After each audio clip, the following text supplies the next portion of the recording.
YCP మీద betting ఎక్కువైందా? ఆంధ్రప్రదేశ్లో సార్వత్రిక ఎన్నికల పోలింగ్ ముగిసినప్పటికీ నుంచి అధికారంలోకి రాబోయే పార్టీపై రకరకాల చర్చలు జరుగుతున్న సంగతి తెలిసిందే. ఇందులో భాగంగా అనూహ్యంగా ఒక అంశాన్ని ఒక వర్గం మీడియా జనాల్లోకి బలంగా తీసుకెళ్లింది. పోలింగ్ భారీగా నమోదైంది కాబట్టి అది పూర్తిగా ప్రభుత్వ వ్యతిరేకతనే, అందువల్ల అధికారం కూటమిదే, చరిత్రలో ఇందుకు ఎన్నో ఉదాహరణలు ఉన్నాయంటూ బలంగా ప్రచారం తెరపైకి వచ్చింది. దీంతో ఒక వర్గం ప్రజానికం ఈ విషయాలను బలంగా నమ్మిందని చెబుతున్నారు. ఈ నేపథ్యంలో బెట్టింగ్ రాయళ్లకు బరిలోకి దిగారు. ఈ క్రమంలో గురువారం వరకు టీడీపీ మీద 1:1.5 బెట్టింగ్ జరిగిన పరిస్థితి. పెరిగిన పోలింగ్ కారణాన్ని చేపడుతూ కూటమిని గెలుపును కన్ఫర్మ్ చేశారు. ఈ నేపథ్యంలో కొంతమంది కావాలని ఈ తరహా ప్రచారం చేస్తున్నారనే చర్చ తెరపైకి వచ్చింది. కట్ చేస్తే గురువారం ఒక్కసారిగా పరిస్థితి మారిపోయిందని తెలుస్తుంది.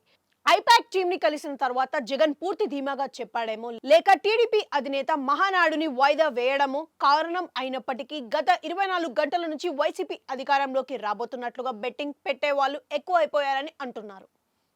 అవును, ఇప్పుడు ఏపీలో ఇదే హాట్ టాపిక్ గా మారింది.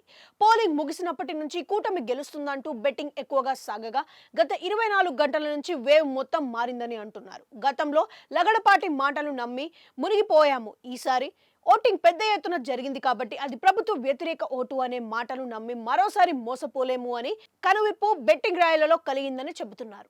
పైగా పెరిగిన ఓటింగ్ శాతం ప్రభుత్వ వ్యతిరేక ఓటు అని చెప్పలేమని, పథకాలు పోకూడదంటే జగన్ ని గెలిపించుకోవాలనే ఉద్దేశంతో అది ప్రభుత్వ అనుకూల ఓటు కూడా అయి ఉండొచ్చని భావించి చెబుతున్నారు. ప్రధానంగా పెన్షన్ తీసుకుంటున్న వృద్ధులు, సంక్షేమ పథకాలు తీసుకున్న మహిళలు పెద్ద ఎత్తున పోలింగ్ ను హాజరవ్వడం అనేది ప్రో గవర్నమెంట్ ఓటింగ్ అని విశ్లేషణలు తెరపైకి వస్తున్నాయి. ఇదే సమయంలో లోకల్ సర్వేలు అన్ని వైసీపీకి అనుకూలంగా చూపిస్తున్నాయని, ఇదే సమయంలో కొన్ని జాతీయ సర్వేలు కొన్ని మాత్రమే కూటమికి అనుకూల ఫలితాలు ఇస్తున్నాయని అంటున్నారు. ఇదే సమయంలో ఎస్సీ, ఎస్టీ, ముస్లిం, క్రిస్టియన్లలో సుమారు 90% వైసీపీకి వేశారని, బీసీలు కూడా 50%, కాపు మహిళలు 50-60% జగన్ కి జై కొట్టారని పరిస్థితి అని విశ్లేషణలు తెరపైకి వస్తున్నాయి.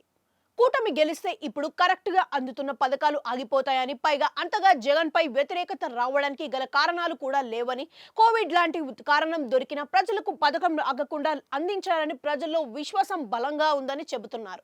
ఇదే సమయంలో జగన్ కంటే ఎక్కువ పథకాలే ఇస్తామని చంద్రబాబు చెప్పగా అధికారంలోకి వచ్చిన తర్వాత టర్మ్స్ అండ్ కండిషన్స్ చాలా ఉంటాయని నమ్మే పరిస్థితి లేదని భావించి చెబుతున్నారు.